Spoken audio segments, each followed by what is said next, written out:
Good day, ladies and gentlemen, and welcome to my humble home in Livingston, Montana. And when I say welcome to my home, that's exactly what I mean. Anyway, I gotta apologize right off the get-go. What's the date today?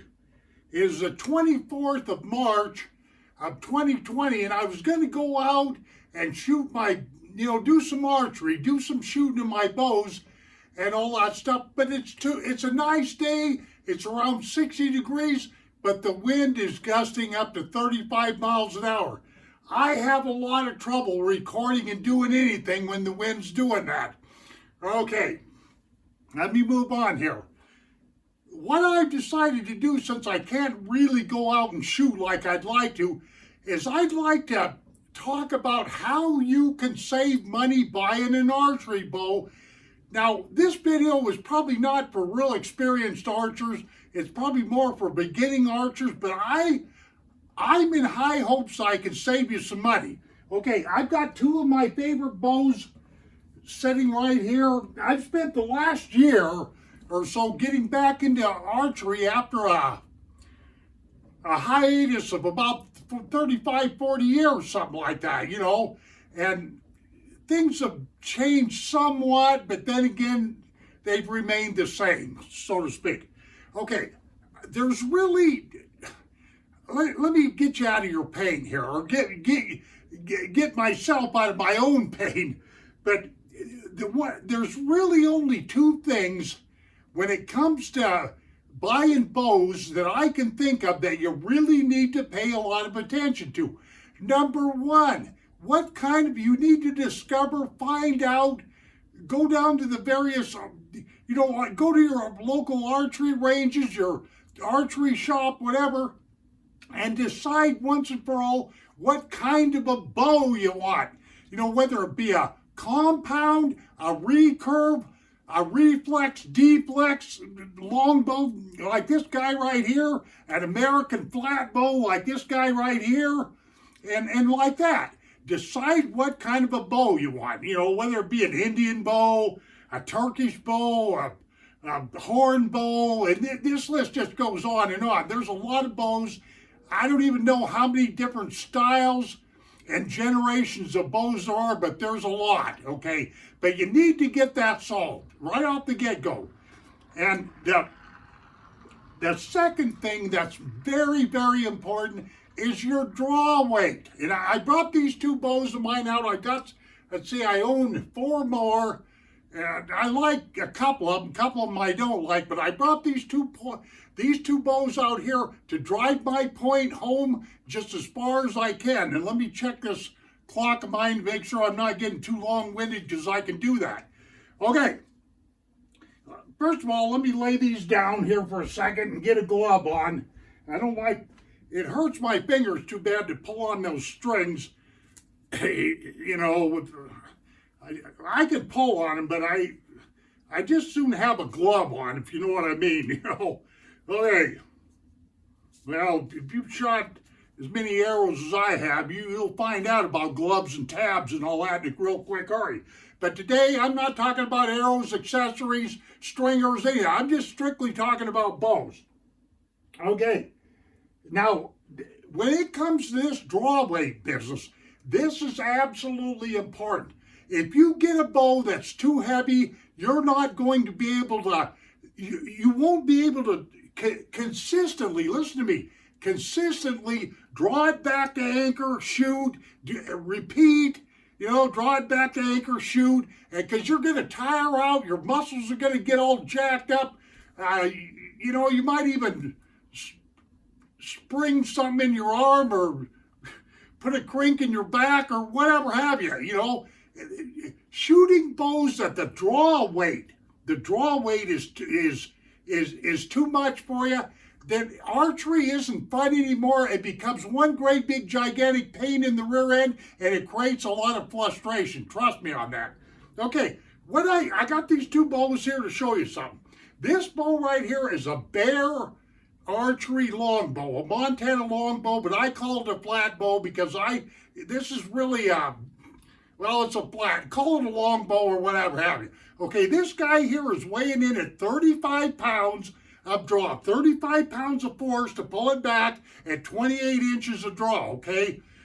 35 pounds. Now watch this. I can pull this bow back relatively easily. No problem at all. Relatively easy.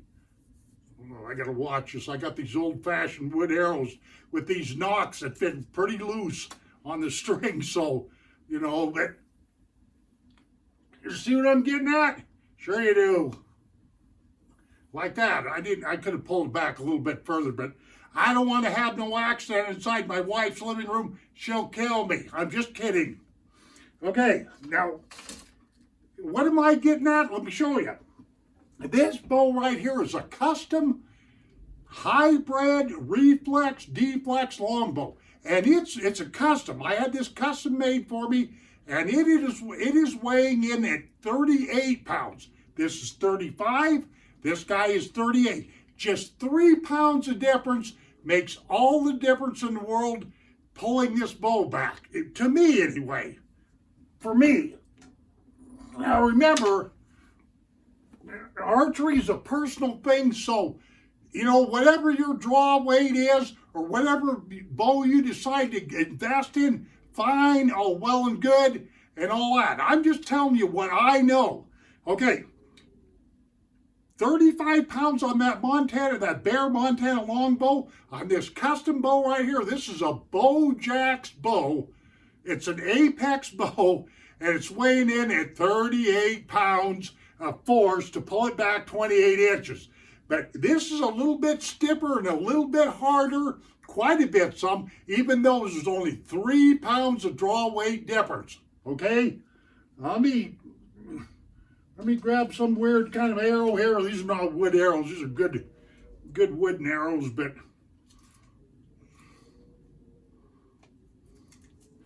let's see. This guy right here, little tougher. This bow right here is sizzling fast. It is nice and everything, but I am really going to have to work to build myself into this. And no, I'm not going to forsake this bow, because the guy that built this for me gave me a superior deal on this. I keenly noticed that his bows have went up in price, but his name is Jacob, and he lives over in Nebraska. Okay, you can see him on Etsy too. Now, I'm a big proponent, like I've said on my channel before, of American-made, handmade archery stuff. You know, I'm not too big on the offshore market. How can I say this without getting in trouble with YouTube? The Oriental market, I guess you could say. But one thing about those type of bows, those offshore bows, is they are a lot less expensive than, say, bows you're going to buy here in the United States. So if that's all you can afford is a $150 or $200 bow, go for it. So I'm not going to sit here and tell you not to do it, but personally myself, I want to stick with American-made stuff, okay? So remember what I've said so far up to this point. Get a bow, a style of bow that you can fit into. Recurve, compound, longbow, reflex, deflex, Turkish bow, horn bow, Indian bow, you know, whatever there. Find what bow you like, and then get the poundage where you're not struggling to pull a bow back. It's that simple. You know, and stop worrying about stuff like, well, what's the bow made out of? What kind of wood? You know, blah, blah, blah, blah, blah, blah. Most of these bows that are on the market aren't too bad. But the problem is with these offshore bows, with some of these Oriental bows, they'll when they sell them to you, they'll, oh yeah, this thing's 35 pounds and it weighs in at 45. See, when you get into that kind of a trap, you're screwed, because you won't be able to handle it. That's my point. That's my point. You take like this last year, and I am admitting this right up front here. This last year, I spent a whole bunch of money on, let's see. I bought 3 bows I probably shouldn't have. One of them was a pretty nice bow, and I sold it to a good friend of mine up in West Yellowstone. But I bought 2 recurves I can honestly say I don't really care for. But that's me. That's me. You may just absolutely love recurves, but get one that you can handle. name brands and all that, I couldn't tell you.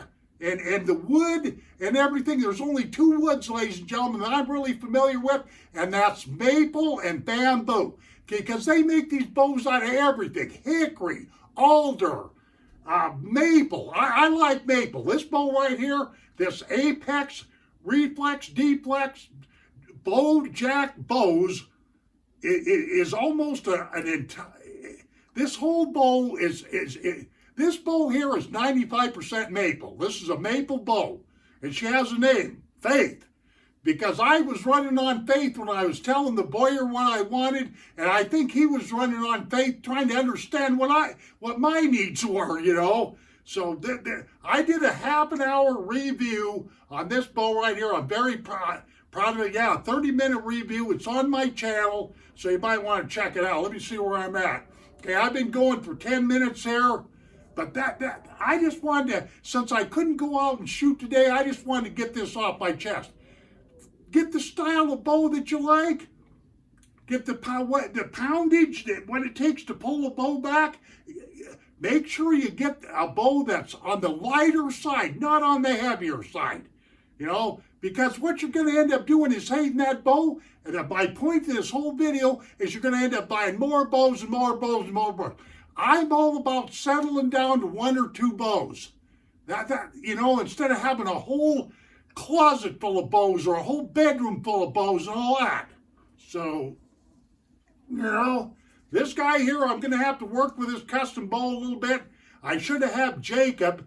And by the way, if you want to see these kind of bows, if you like what you're seeing here, go to www.BOJAC,